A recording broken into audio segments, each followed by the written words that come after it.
Pria itu telah mengambang di laut selama sebulan. Hidup dari ikan yang masih hidup.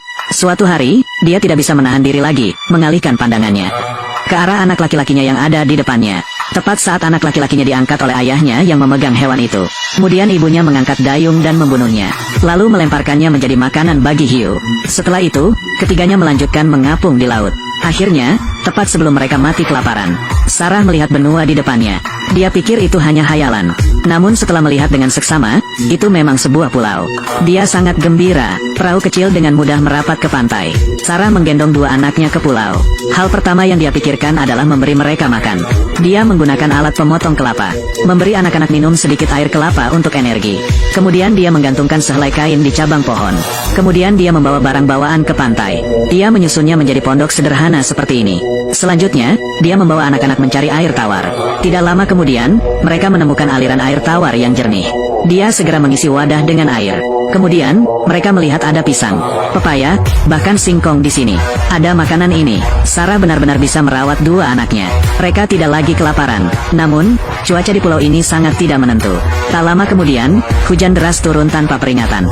Sarah segera membawa dua anaknya mencari perlindungan dari hujan.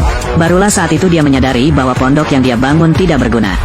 Tanpa pilihan lain, dia menggunakan selimut untuk melindungi dua anaknya. Sementara dia berdiri di luar dan terkena hujan. Menunggu hujan reda, pondok mereka hancur tak berbekas. Sarah tahu dia harus membangun tempat perlindungan baru. Tiba-tiba, anak laki-laki itu berseru memanggil ibunya. Dia berbalik dan melihat, ada sebuah rumah kayu yang sudah ada. Dia segera masuk ke dalam. Dia dengan cepat melihat-lihat seluruh rumah. Meskipun tempat ini sudah usang, namun masih ada berbagai peralatan. Kemungkinan besar dibangun oleh penduduk pulau sebelumnya. Hanya perlu membersihkannya sedikit. Itu akan menjadi tempat perlindungan bagi ibu, ayah, dan anak-anak. Beberapa waktu kemudian, Sarah telah belajar cara menangkap ikan sendiri. Membuat hidangan ikan panggang lezat untuk anak-anak. Dua anak itu juga memiliki banyak permainan yang menyenangkan di pulau. Menggoda kura-kura, menangkap cumi-cumi, mendengarkan lagu laut. Keluarga mereka hidup dengan sangat bebas dan mandiri.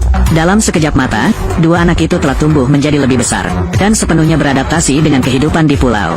Mereka dapat mengejar babi hutan di hutan, berenang bersama di mata air. Hubungan antara dua saudara semakin erat setiap hari. Suatu hari, mereka memasukkan perahu ke batu bawah laut, untuk pergi memancing di laut. Tanpa disadari, mereka melihat tali lepas. Perahu kecil mereka terbawa ombak. Yang lebih menakutkan adalah ada seekor hiu mendekat. Mereka berdiri tegak di batu bawah laut, tidak berani bergerak. Sampai menjelang malam, adiknya yang cerdas menangkap seekor ikan besar. Dia melemparkannya ke laut sebagai umpan. Hiu mencium bau darah dan mendekat. Mereka baru-baru ini kembali dengan selamat. Siapa sangka, Sarah mengetahui kejadian itu dan sangat marah. Dia memperingatkan mereka untuk kembali ke rumah sebelum malam. Karena laut di malam hari sangat berbahaya. Suatu hari, hujan lebat di pulau, rusak seluruh rumah mereka. Agar anak-anak tidak kehujanan, Sarah naik sendiri ke atap rumah untuk memperbaiki. Tidak disangka, dia jatuh sakit setelah insiden itu dan tidak bisa bangun lagi. Sebelum meninggal, dia berharap kedua saudara akan saling menyayangi dan membantu satu sama lain. Berani melanjutkan hidup, dan kemudian dia menyiapkan tempat tidur untuk dirinya sendiri di bawah pohon oak.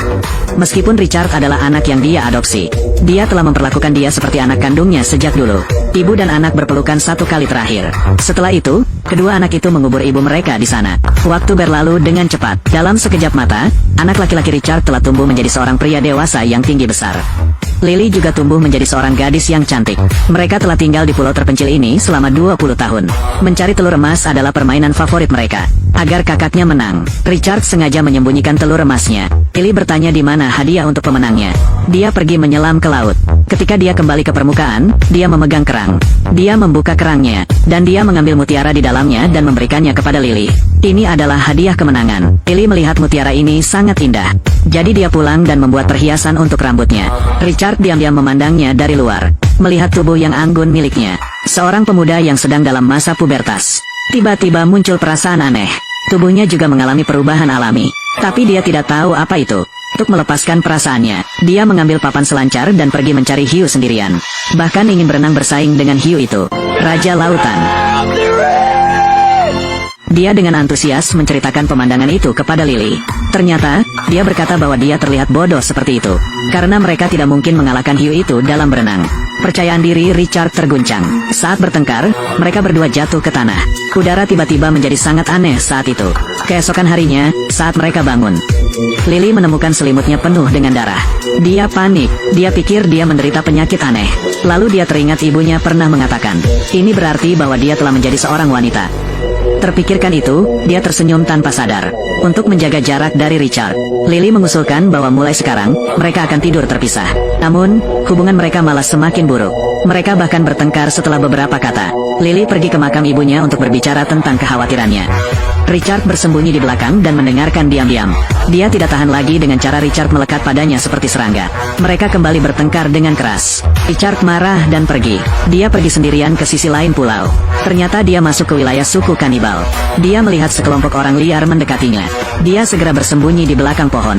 Dia mengoleskan lumpur ke tubuhnya dan berbaring di tanah. Pada malam hari, dia melihat sendiri. Suku kanibal mengadakan upacara. Pemandangan mengerikan membuatnya ketakutan. Dia segera melarikan diri.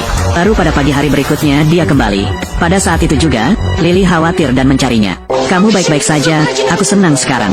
Aku berjanji tidak akan bertengkar lagi. Tidak pernah. Pada saat itu, mereka baru mengerti. Orang yang tersisa adalah orang yang paling mereka hargai. Di depan makam ibu, mereka memberikan cincin satu sama lain. Mereka resmi menikah di pulau terpencil ini.